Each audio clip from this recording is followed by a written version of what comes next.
नमस्कार मित्रांनो, आज आपण निघालोय विश्वमोहिनी असुरमर्दिनी मांढरगडच्या काळेश्वरी दर्शनाला। महाराष्ट्रातील सातारा जिल्ह्यातील वाई तालुक्यातील मांढरगड येथील श्री काळेश्वरी म्हणजेच काळूबाई ही देवी नवसाला पावणारी आहे। सुमारे 5000 फूट उंचावर असलेल्या गर्द करवंदीच्या वनराईत कुलमाता आई काळूबाई विराजमान आहे।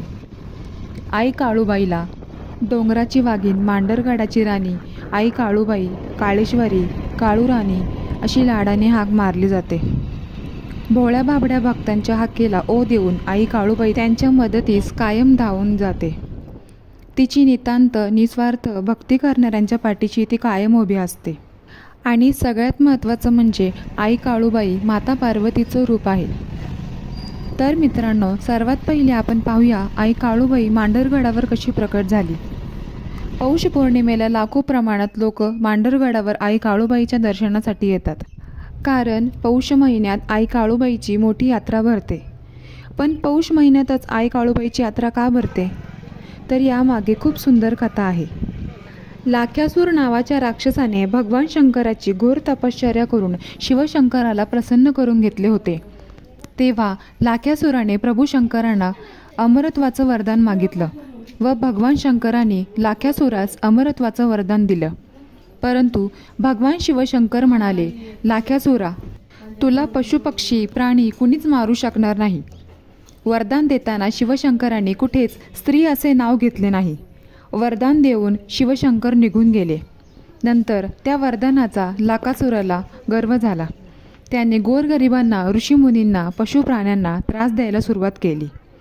सर्व देवी देवतांची मंदिरे तो पाडायला लागला व इकडे देवांची नाही, माझी पूजा करा असं सांगून तो सर्वांना त्रास देऊ लागला। कालांतराने त्याने स्वर्गात जाऊन इंद्रदेवांचा देखील पराभव केला। एके दिवशी मंदारगडावर मांडव्य नावाचे ऋषी यज्ञ करत होते, तर देवाचा यज्ञ केल्यामुळे लाखासूर तिकडे गेला व त्याने तो यज्ञ मोडून टाकला व ऋषीमुनींना ढकलले। यज्ञ बंद करून माझी पूजा करा असं तो बोलला, परंतु ऋषीमुनींनी त्याचं ऐकलं नाही। तेव्हा यज्ञाला लात मारून लाख्यासूर तिथून निघून गेला।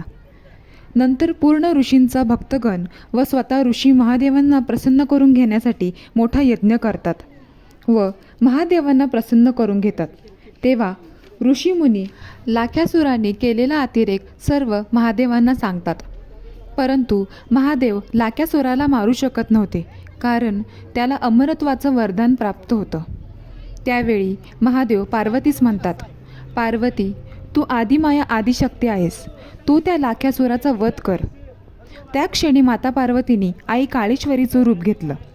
त्यावेळेस लाख्यासुराचं कालभैरवाशी युद्ध चालू होतं व कालभैरवाच्या मदतीला माता पार्वती काळेश्वरीचं रूप घेऊन धावून गेली। अष्टभुजा, गळ्यात मुंडक्यांची माळ, जीभ बाहेर, लाल डोळे असे रौद्र रूप माता पार्वतीने घेतलेले। त्यानंतर 7 दिवस लाख्यासूर आणि आई काळूबाईचे युद्ध चालू होते। लाख्यासूराचं रक्त जमिनीवर पडल्यानंतर त्यातून अजून एक लाख्यासूर निर्माण व्हायचा। हे पाहून आई काळूबाई गुप्त झाली व जंगलात निघून गेली। त्यावेळी सटवाई माता काळूबाईकडे आली व तिने सांगितले, लाख्यासुराचा वध करायचा असेल तर त्याला रात्री मारावे लागेल व त्याचे रक्त जमिनीवर पडून न देता स्वतः प्राशन करावे असे सटवाई सांगून गेली। त्यानंतर दुसऱ्या दिवशी पुन्हा युद्ध सुरू झाले। तेव्हा आदिमायेने लाख्यासुराचं मुंडकं हवेत उडवलं व सर्व रक्त स्वतः काळूबाईने प्राशन केलं व लाख्यासुराचा वध झाला।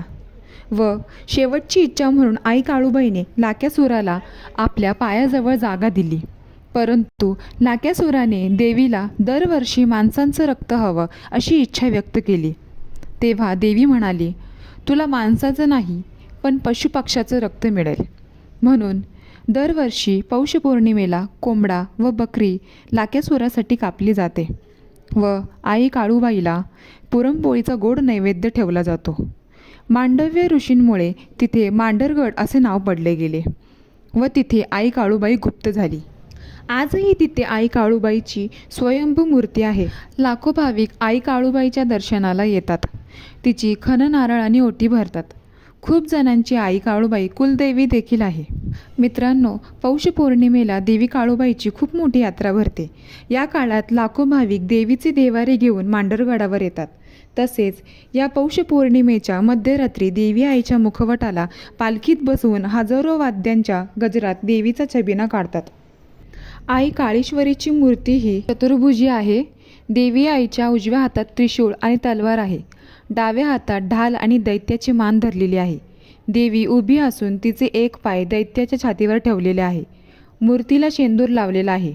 देवीला तिच्या वार्षिक यात्रोत्सवाच्या दिवशी म्हणजे पौष पौर्णिमेच्या पौर्णिमेला देवी आईच्या चेहऱ्यावर सोन्याचा किंवा चांदीचा मुखवटा बसवतात. देवीचे वाहन सिंह आहे. काळूबाईचे मंदिर अतिशय सुंदर असून त्याचा सभामंडप व मोठा गाभारा आहे. गाभाऱ्यामध्ये चांदीचे सुरेख काम केले आहे. कळस रेखीव असून त्यावर गाय, सिंह यांच्या मूर्ती बसवलेल्या आहेत. मंदिर पूर्वाभिमुख असून मंदिरासमोर दीपमाळा आहेत. मुख्य मंदिराभोवती गोंजीबुवा, मांगीरबुवा अशी देवी, सेवक व राखणदार यांची मंदिरे आहेत. तसेच मुख्य मंदिरासमोरील डोंगरात काही अंतरावर म्हसोबाचं देवाचं ठाण आहे. काळूबाई मंदिर परिसर निसर्गरम्य असून वनराईने नटलेला आहे. बोल त्या मांडरच्या काळीचं चांग भलं. तर मित्रांनो, हा व्हिडिओ तुम्हाला आवडला असेल तर लाईक, कमेंट, सबस्क्राईब करायला विसरू नका. धन्यवाद.